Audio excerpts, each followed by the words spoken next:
Olá, bem-vindos a mais um episódio do Pod Bari. Hoje a gente tem uma convidada, que é a doutora Caroline Ferrer, que nossa médica do esporte já virou nossa, né? Você viu? Já é o segundo episódio que a gente grava com ela e já virou nossa médica do esporte, porque a gente quer saber de tudo. Doutora Carol, além de ser médica do esporte, trabalha com futebol feminino, que a gente estava aqui comentando nos bastidores, que eu pelo menos adoro. Bom, e aí nesse episódio a gente vai falar de um movimento muito vindo das redes sociais, enfim, né, social forte, que é o Body Positive, que é o amor próprio, é o movimento corpo livre, digamos assim. E a gente, como quem trata de obesidade, vai tentar discutir isso aqui nos seus aspectos mais filosóficos e técnicos também. Bom, para começar, eu sempre começo agradecendo aos nossos parceiros, a SciTech Medical, produtora de materiais médicos e cirúrgicos de alta qualidade, a Ginga.store, uma marca de roupas feita para corpos em mudança, e a Suprimed Bariatric Fusion, que é uma linha de suplementos focada em bariátrico, mas que tem para todo mundo também. No final, vai ter cupom para vocês. E não se esqueçam de se inscrever no nosso canal do YouTube e de nos seguir no Instagram, @instapodbari. Bom, muito recado, né, gente? Agora vamos começar a nossa conversa. E é uma conversa muito legal, né? Eu acho que a Marta fala desse tema pra gente há quantos anos? Acho Muitos que a gente anos. inventou o podcast, né? Que a gente não conseguia trazer para um lugar concreto de conversa, né? Com alguém assim, sabe? E essa é uma coisa que é muito... que até entra no campo de saúde mental, no campo da medicina, e como que a gente pode conversar sobre esse movimento corpo livre, porque querendo ou não, também tem a questão da aceitação, né? Claro. Da gente entender, afinal de contas, quando a gente fala da obesidade e encarar ela como uma doença, mas aí a gente também encara essas pessoas que vêm com muitos gatilhos e com muitas histórias, e que muitas vezes fala assim, quer saber então também, Carolina, eu vou ficar com obesidade mesmo, que se dane, eu sou feliz assim, e o movimento surgiu muito disso, né? As pessoas falarem, quer saber? Dane-se. Tô bem assim, vou ficar assim, e eu não tenho doença coisa nenhuma. O movimento começou lá fora, né? No Body Positive, até antes, né? Já se falava um pouco. Eu vejo também como uma resposta à forma como essas pessoas eram tratadas, né? Na sociedade, seja em xingamentos, né? Em pessoas opinando sobre a vida delas e também sobre situações do dia a dia, né? Então, tamanho de roupa, tamanho de cadeira, ter lugar para essas pessoas, e aí a internet veio e começou a se falar sobre isso. E assim, eu gosto de sempre comentar, assim, o Body Positive em si não fala só de pessoas obesas, a gente vai focar um pouco mais sobre isso, mas ele fala de pessoas com deficiência, ele fala de todo tipo de corpo, né? Sobre aceitar vários tipos de corpo. Fala até sobre altura, de certa forma, sobre mulheres mais musculosas ou não. Então, tem outras, se você vai para o movimento, você até acha outras vertentes que não são necessariamente só sobre ganho de peso. Que é super legal, né? Porque Sim. parar pra pensar, né? As pessoas buscam tanto estar eu quero estar sempre igual a todo mundo, né? Mas e as pessoas que não são iguais? Né? O movimento, na verdade, traz a luz para a heterogeneidade do ser humano como um todo e a aceitação de todo mundo como ele é, independente das formas, independente dos tamanhos, independente de tudo, né? Idade. Então, ele é muito mais amplo, né? Do que obesidade, mas obesidade acaba sendo algo que chamou muito a atenção. Essa que é a grande questão. É que a obesidade vai ali no limite entre a doença e o padrão estético, né? Acho que a gente acaba tendo que acessar esses dois lados quando a gente fala de obesidade, contorno corporal isolado, né? E talvez pelo N também, né? A gente tem a obesidade, ela vem aumentando em incidência epidemiológica mundial, né? Então, qualquer movimento que fale de obesidade estará hiperrepresentado, né? Sim. Acho que sim. E acho que as grandes polêmicas, né, que o movimento foi entrando durante os anos acabou sendo nesse tema, né? Eu acho que exatamente por tudo isso que a gente falou, eu acho que os outros temas não são tão polêmicos, né? As pessoas são mais respeitosas com deficiência, altura, coisas que ela acha que na cabeça delas essa pessoa não tem como mudar. Não né? escolheu. Não escolheu. E aí eu acho que o que o movimento vem para mostrar, e o que a medicina também começou a falar, é que a obesidade não é uma escolha, né? E eu acho que é por isso que é nesse ponto que o movimento acabou chamando mais atenção nas redes, de forma geral. E é importante que esse movimento também, ele vem também para diminuir e poder falar mais sobre a questão da obesidade, diminuir preconceito, diminuir estigma, porque afinal de contas está se falando mais sobre esse assunto. Então também falar, como a gente estava conversando até no episódio anterior, né, sobre a questão da obesidade e fazer atividade física, né? Não é porque eu não tenho obesidade que eu não faço atividade física. Então muito fala-se sobre aquelas mulheres, né, que tem aqueles vídeos que a gente vê no TikTok, no YouTube e etc, no Instagram, de mulheres que têm portadoras de obesidade grave que fazem atividade física e são atletas. Tudo isso faz parte do movimento Corpo Livre também, porque afinal de contas, a gente vê lá pacientes com uma baita obesidade que fazem yoga, que, minha filha, eu não faço nem a posição 1, né? E elas ficam de ponta cabeça. Então, isso é muito legal também, dessa questão da mulher E a partir do momento que eu me aceito, eu também me aceito para fazer atividade física e poder me aceitar e estar pronta para outras coisas. E eu acho que as pessoas também se organizam para se proteger de certa forma, né? Eu lembro quando, acho que foi a Nike que lançou marcas de ginástica de tamanho maior, né? E poxa, para muita gente falou, pô, que legal, né? Porque a gente quer que essas pessoas vá para academia, mas não tem top do tamanho dela. Como é que ela vai, né? E tinha muita piadinha, né? Nossa, olha que absurdo, olha o que a Nike lançou. Gente, que bom que a Nike lançou, né? Isso. Então, acho que também o movimento veio para falar, gente, ou você decidem, né? Você tá falando que a culpa é minha. Aí a marca vem e lança um produto para eu usar na academia, e aí a marca não pode lançar, né? Não faz nem muito sentido como a internet critica. Isso numa época que a internet ainda era mais leve. Eu acho que hoje é até pior, né? No sentido, em alguns ambientes da internet, as pessoas são ainda mais críticas, né? Umas às outras. Então, acho que o movimento veio para questionar muito as marcas também, né? Sobre representatividade de tamanhos, em vários tipos de corpo. E também porque, desculpa, e também porque assim, a gente, as pessoas vão ler, né? Pode Bari. E muita gente acha que a gente vai pregar que todo mundo tem que fazer a bariátrica, que tem que emagrecer isso e aquilo outro.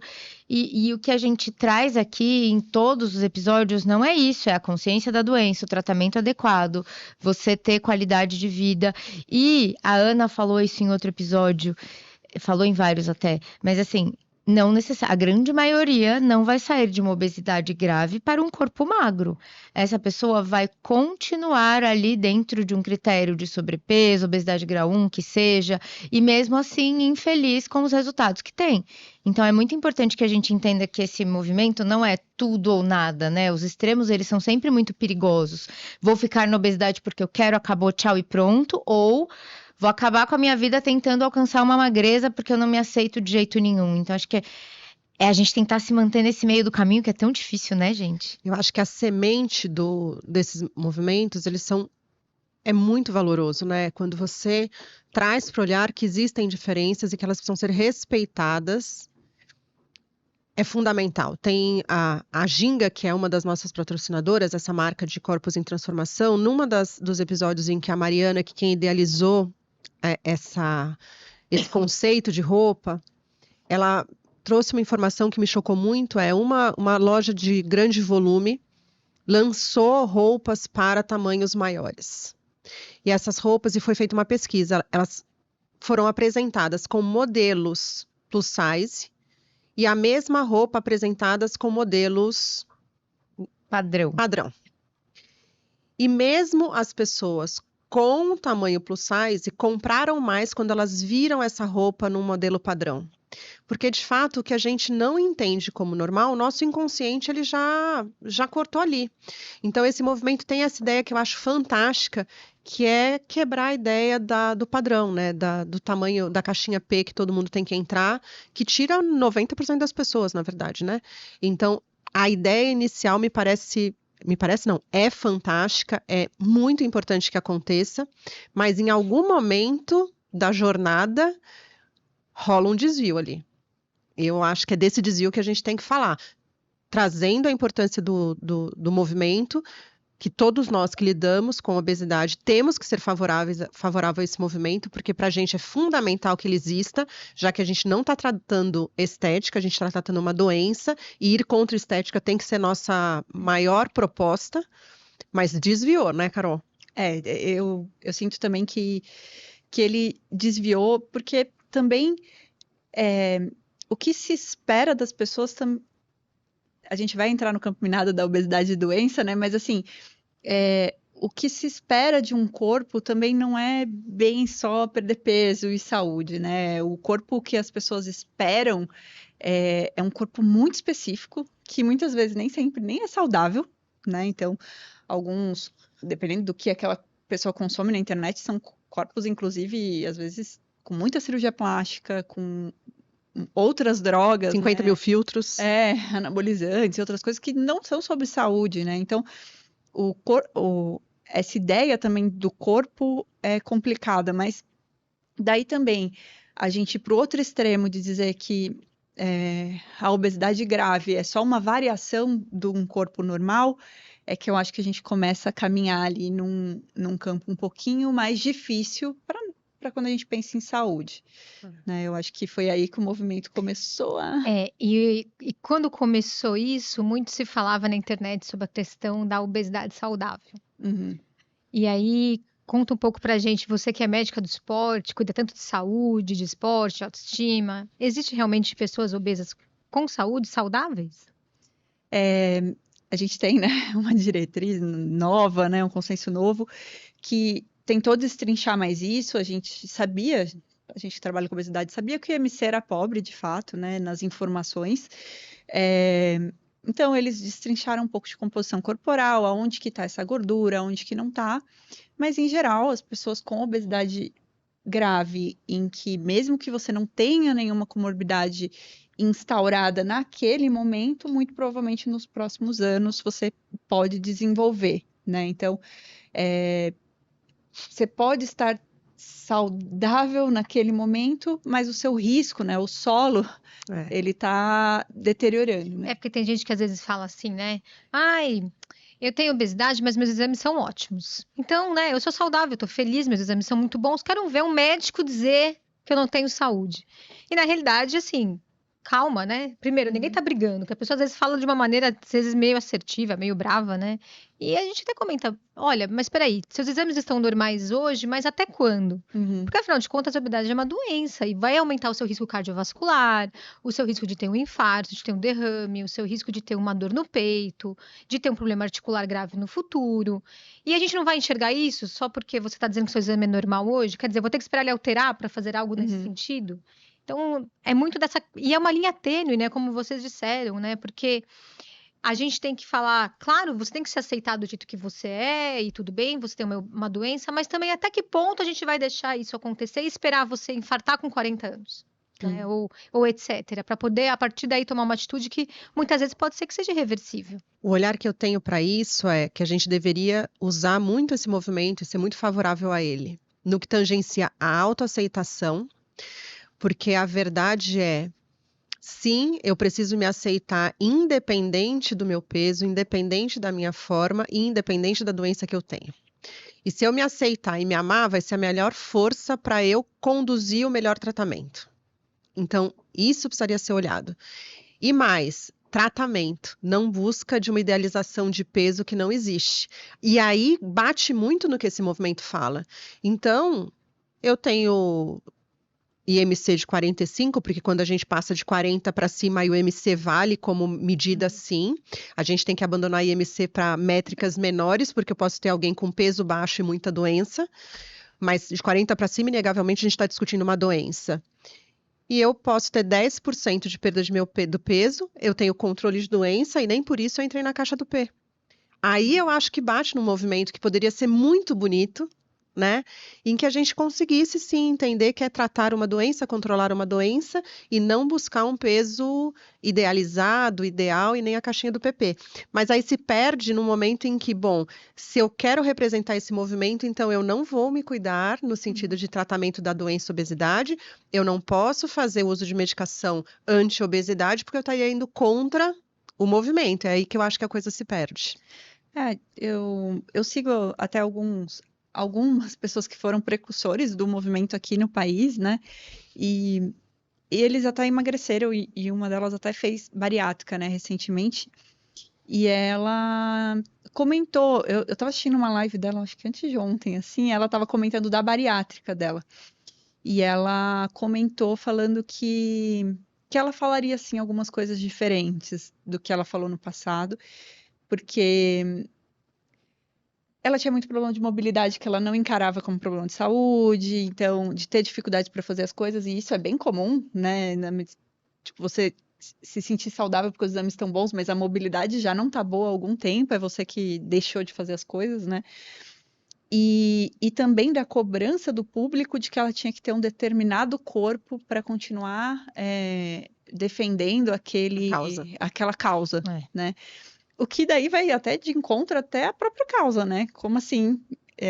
Total, é verdade. Porque a causa não fala para você aceitar o seu corpo. Então, se, por exemplo, tá bom, eu quero aceitar ele e eu quero tratar ele. Não, aí não pode. Aí Mas aí É isso. não tem é o isso. formato permitido, né? Foi aí que se perdeu, né? Eu acho que esse é o ponto que a gente precisa começar a conversar, né? Então, e até não só o corpo, mas os hábitos não saudáveis, né? Então, tem muita gente do movimento que defende exercício físico, defende alimentação saudável, mas que tem um biotipo maior e que a gente, como médico, vai tratar, mas é isso, né? Eu não vou ficar. A pessoa tem que ficar o tempo inteiro vendo comentário. Pô, é chato. Mas também tem pessoas que vão para um lado de defender uma alimentação não muito legal, e aí o discurso se perde e vai para o outro lado.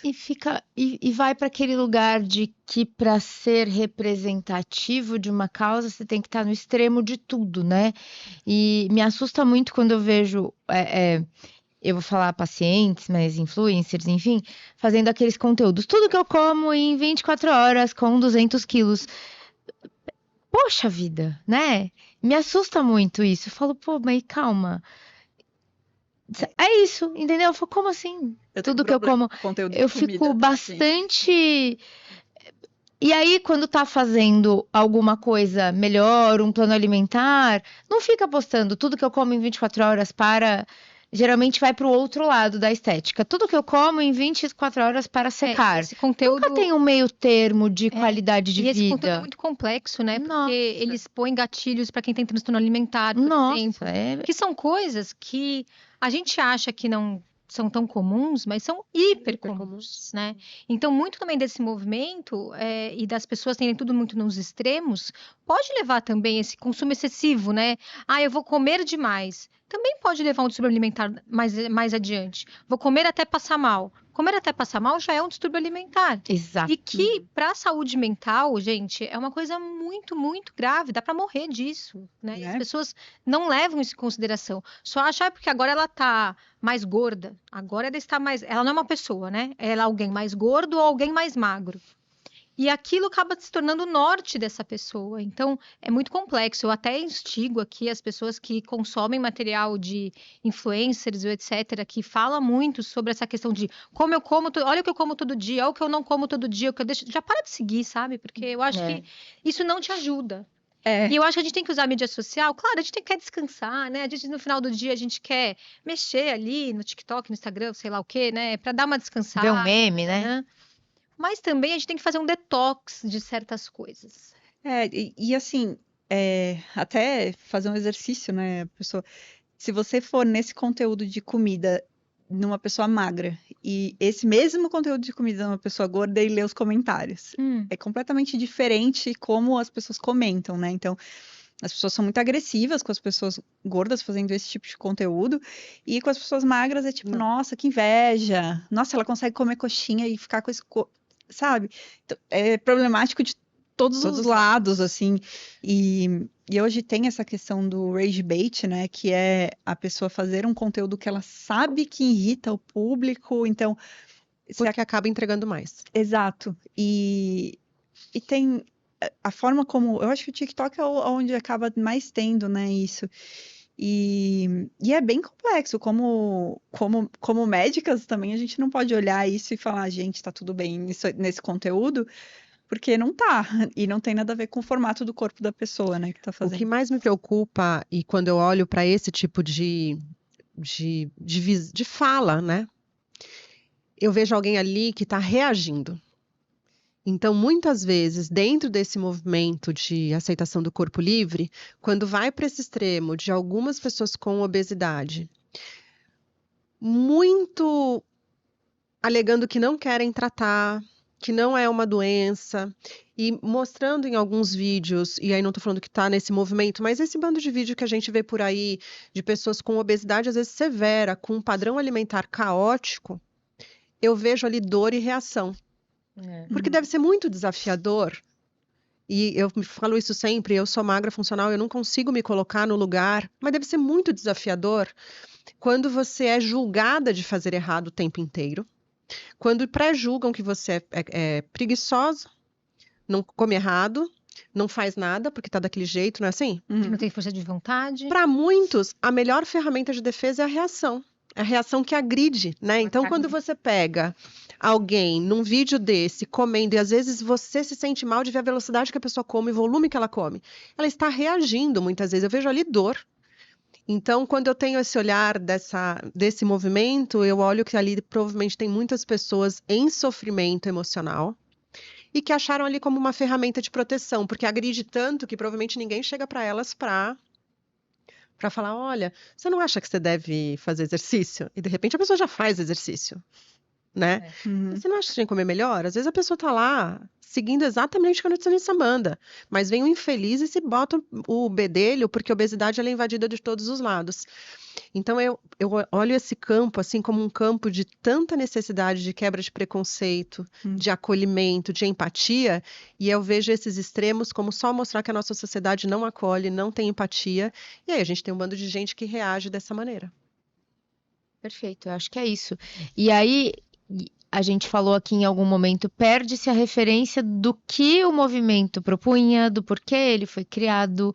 A gente perde um pouquinho da história de aceitação, amor e cuidado. A sequência do amor é o cuidado, né? Porque se você se odeia cada vez mais, você se abandona cada vez mais. Então, eu penso que essas coisas, elas têm ali, elas caminham muito juntas, né? Quando a gente fala de autoaceitação.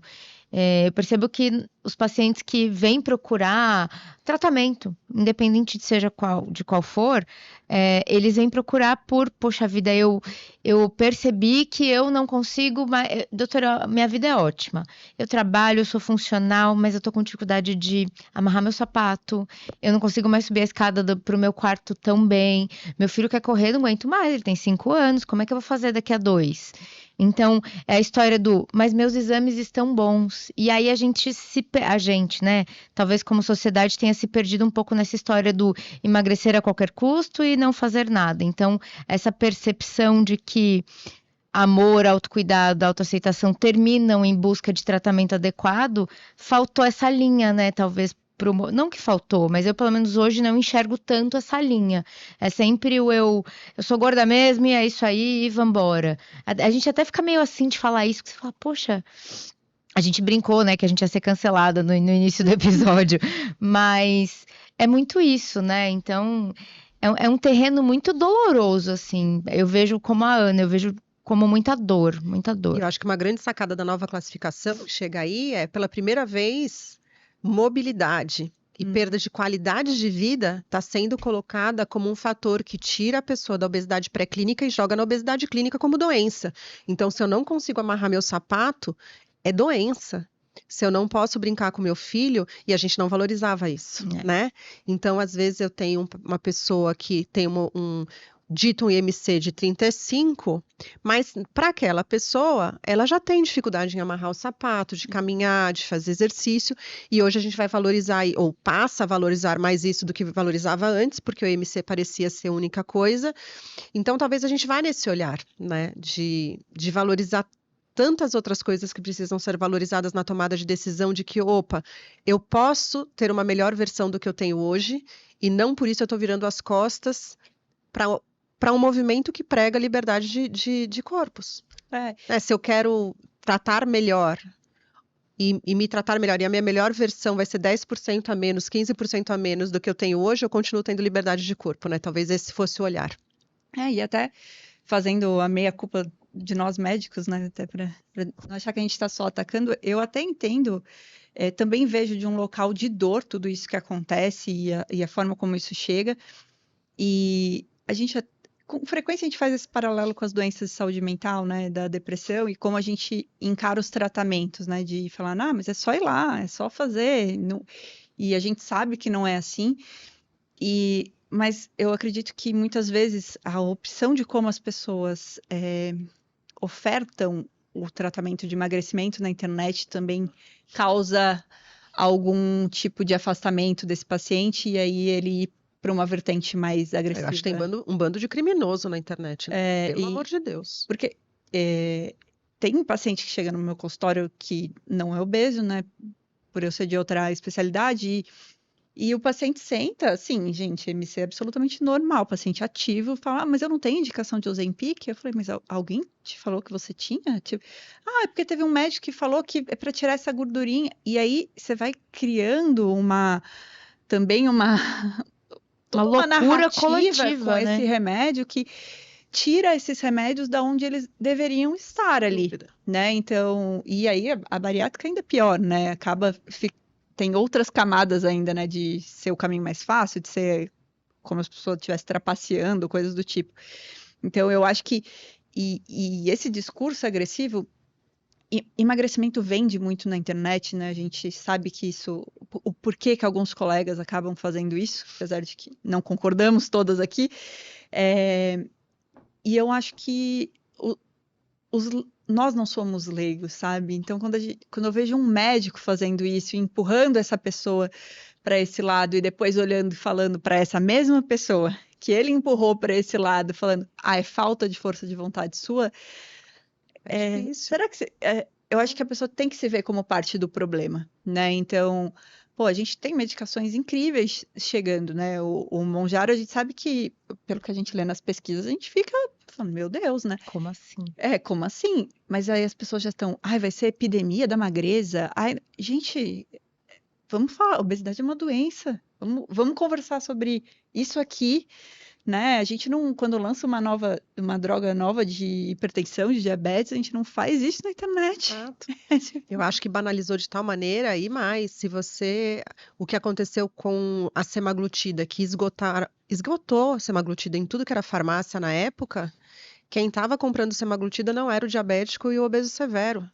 Eram, às vezes, pessoas que queriam ir para a praia com 3 quilos a menos.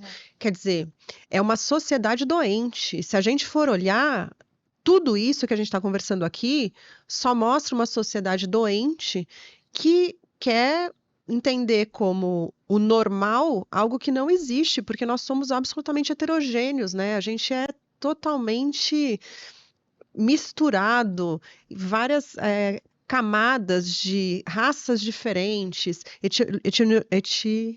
etnias diferentes, e que todo mundo está no mesmo lugar. E isso, a gente vai falando dos adolescentes, cara, é bizarro. A gente vê que não está mudando isso. Então, hoje me revolta ver muito colega monetizando. Basicamente, é monetizar com a dor do outro. Vender o sofrimento, né? Monetizar com a dor do outro e também cabe a nós, profissionais de saúde, né? Oferecer o melhor tratamento e também sem estigma, né? Porque também tem o contrário, né, Ana? Daquelas pessoas que vão ao médico por um outro motivo também, e que também o médico profissional de saúde não aborda essa questão da obesidade. E também aí a gente vai entrar aí em grandes vieses e discussões a respeito disso. Porque também, você não acha, Carol? Porque se eu sou uma dermatologista e você vai lá me procurar para, sei lá, uma pinta, né? Ou para fazer o botox, mas eu vejo que você tem uma obesidade mais grave, você tem até algumas questões dermatológicas acompanhadas da obesidade. Mas a dermato fala: imagina que eu vou falar para ela que ela tem obesidade, ela vai ficar chateada e nunca mais voltar aqui. Então, será que esse paciente também está aberto para receber essa informação? Mas também, se a gente não falar sobre esse assunto, essa pessoa vai ter essa doença até quando? Até quando ela não vai ver que ela pode ter alguma alternativa, aquilo está fazendo um malefício para ela. Então, cabe a nós, profissionais de saúde, também, você falou dois extremos, né? A gente estava falando sobre essas pessoas que também subestimam e fazem essa mercantilização da medicina bizarra, com as medicações, etc. Como também as outras pessoas que fecham os olhos, né? Que se blindam para isso e falam: não, eu só cuido de joelho. Eu só cuido de joelho, não posso falar sobre obesidade. Mas espera, E aí, né? Mas o joelho, com pessoas com obesidade, não é muito pior o tratamento? É. Mas aí vem lá, eu tenho alguns pacientes que falam, nossa, doutora, eu fui no ortopedista, ele acabou comigo. Falou que eu também tem Essa área mesmo. né? Então, como abordar? Também cabe a nós, profissionais de saúde, também termos as palavras certas para abordar essa pessoa. Mas eu acho que vai muito pra gente que, quando a gente trabalha na saúde mental, tem aquela questão da entrevista motivacional e tudo mais, que entram em outras doenças, né? Tabagismo, sedentarismo, outras. Eu acho que a gente pode encarar o paciente que não veio por esse meio parecido, né? Entender em que fase ele tá, se ele tá em pré-contemplação, ele nem pensa no assunto, ele nega, ou senão ele já pensa nisso e tentando guiar ele pelo caminho, porque se é que nem fumar. Se a pessoa não está a fim de parar de fumar, você pode toda consulta você falar para ela parar de fumar. E assim, não adianta nada, não adianta nada. É uma escolha? No fim, é uma escolha. Eu acho que a gente tem que citar, né, fazer parte da nossa anamnese, pontuar, mas também eu acho que a gente tem que ter Aí eu não acho que é só para obesidade, na verdade, acho que é para tudo na medicina, né? A gente tem que entender o quanto bater e o quanto. Eu acho que a gente tem que pontuar, assim, no sentido. Pontuar, eu digo pontuar. Explicar que tem uma doença, que aquilo ali vai aumentar o risco cardiovascular dele, pode prejudicar. Você que é médica do esporte, por exemplo, falar: olha, mas se você se mantiver com esse biotipo, vai piorar o tratamento do seu joelho, do seu pé, do que você veio me procurar, nesse sentido mesmo. Ir para um lado mais respeitoso, né? Por exemplo, uma área que é mais difícil. Quando a gente começa a ir para um lado de performance, o percentual, ele de fato interfere muito na performance do paciente. E eu tento sentir muito o paciente para entender o que eu vou falar ali.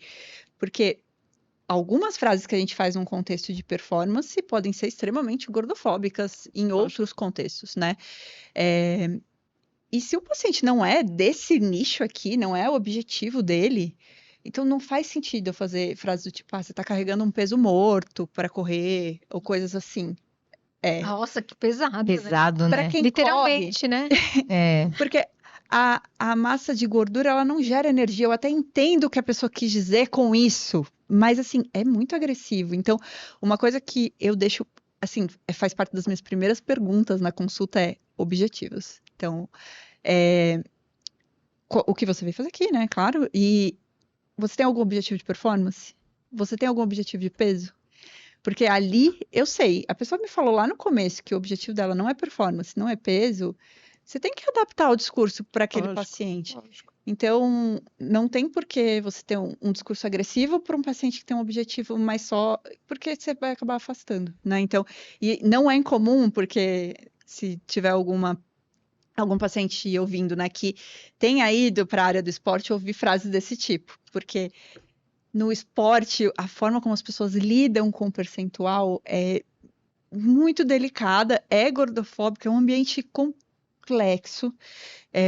Não estou dizendo que está correto. Eu posso falar, eu acho que é que a gente só vive cada um a sua área, então você acha que eu sou gordofóbica.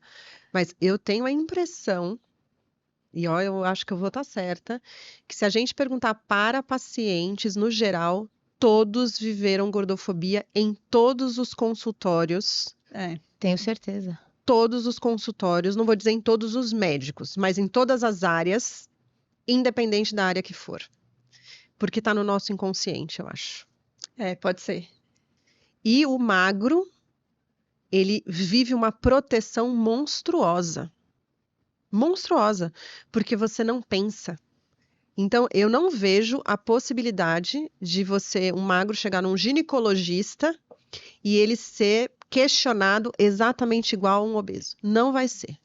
Porque parte do pressuposto ainda, infelizmente, que obesidade é comer demais, é fazer errado, é não fazer exercício. Eu não vejo nas minhas consultas, eu não falo que eu sou médica nas consultas, então todos os médicos que eu vou, que não me conhecem, não sabem que eu sou médica, eu nunca vi ninguém me perguntando se eu faço exercício ou não. Essa é uma briga da medicina esportiva. Não vejo. Grande. Se você pega muito no pé. Não vejo. Não vejo. E não vejo ninguém perguntando para mim como é meu padrão alimentar, por exemplo.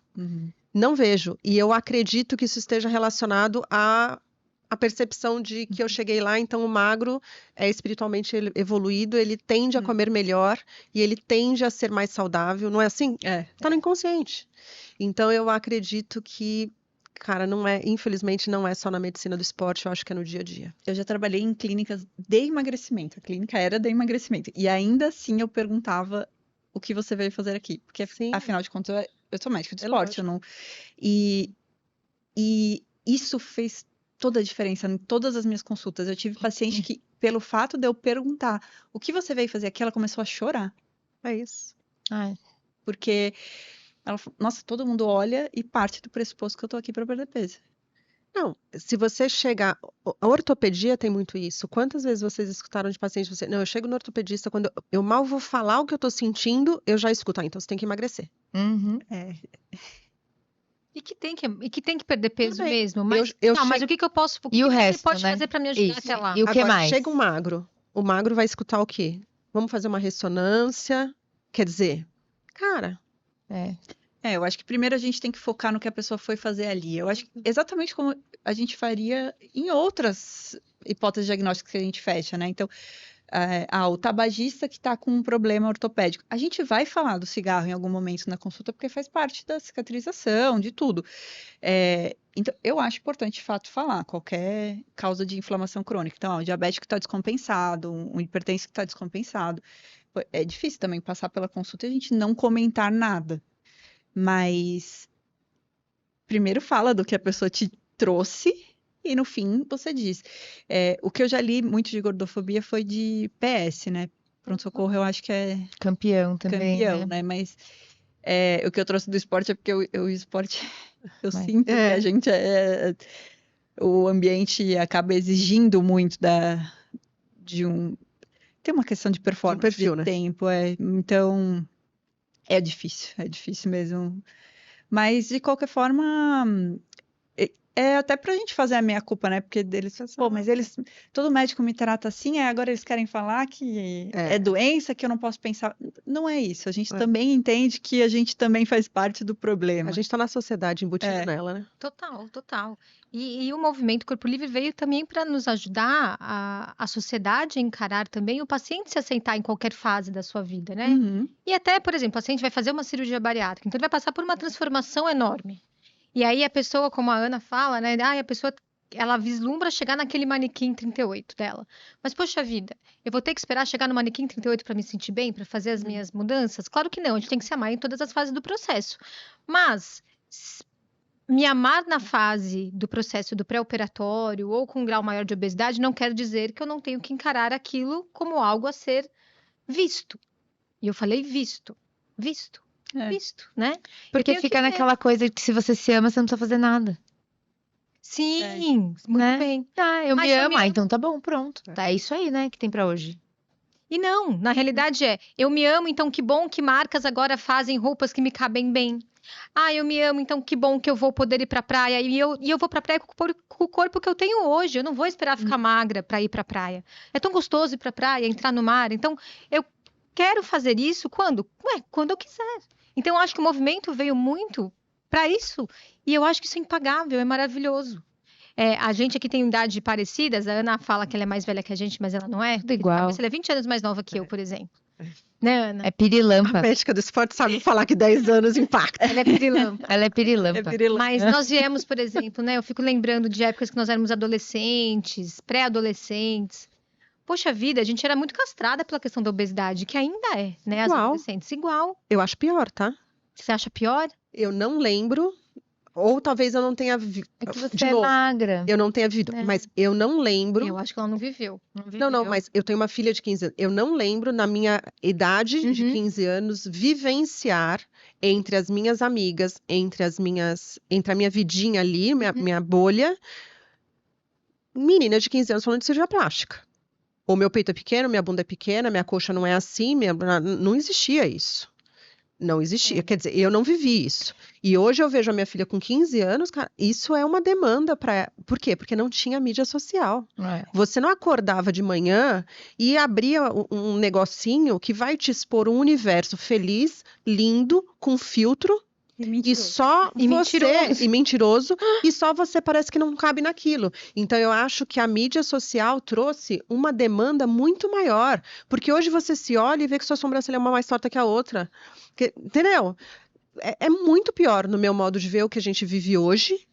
E numa sociedade que não evoluiu, por mais que tenham falado, vamos colocar modelos de tamanho maior, porque na moda vai existir, vocês estão vendo isso na moda acontecer? Não aconteceu. Quer dizer, tem lá uma tentativa, mas depois volta pro modelo, vamos ter todo mundo magrela. Mas é meio para preencher uma cota, né? Assim, isso é meio Não para saiu. mostrar que está sendo Mas feito. a expectativa é, vamos entrar com essa mas não cota vai. e isso vai fazer com que em algum momento seja natural um corpo livre. Né? Do mesmo jeito que mulher de 70 anos não está desfilando na passarela, mas elas existem, elas consomem e elas deveriam ser representadas, mas a gente não vê isso, não acontece. Pode ter um exemplo ou outro, mas não é a regra. Então, eu acho que tudo isso vem neste olhar. O movimento começa com uma ideologia maravilhosa, mas ele vai perdendo um pouco dessa essência que é realmente respeitar a todos, inclusive quem quer tratar a obesidade, porque vive numa sociedade que é super castradora, né? Total, né? Essa é a verdade. Gente, é isso, né? Acho que um movimento que poderia. Parece que tudo tá meio assim hoje, né? A rede social é maravilhosa, mas um movimento que foi criado pra gente ter um ideal de autoestima, de melhorar a autoaceitação, acaba tudo sempre destoando, né? A gente vive num mundo de tantos vieses hoje que é difícil até de conversar. Mas acho que a nossa conversa foi muito proveitosa, acho que a gente transitou em todos os lugares e eu queria muito agradecer a Carol por estar aqui com a gente em mais um episódio. Outros virão, hein? Eu chamei ela de nossa médica do esporte, vocês viram. E foi muito, muito legal poder falar sobre isso, porque é um tema que, pra gente que acaba se expondo na rede social, dá um pouco de medo. Você fala, tá, eu vou falar sobre isso, e aí, né? Então, acho que foi leve, foi gostoso e foi de grande importância. Então, obrigada, Carol. Obrigado, meninas, minhas parceiras. Foi um prazer. E, última coisa, os cupons, né? Então, lá no site da Ginga.store, que a Ana também falou dessa idealização da marca para corpos em transformação, é PodBody10. E no site da Suprimed, toda a linha de suplementos com 10% também para quem é freguês do PodBody, ia falar, não é, para quem é nosso seguidor e telespectador, PodBody10 também com 10% em toda a linha. E nos vemos no próximo PodBody. Vem com a gente.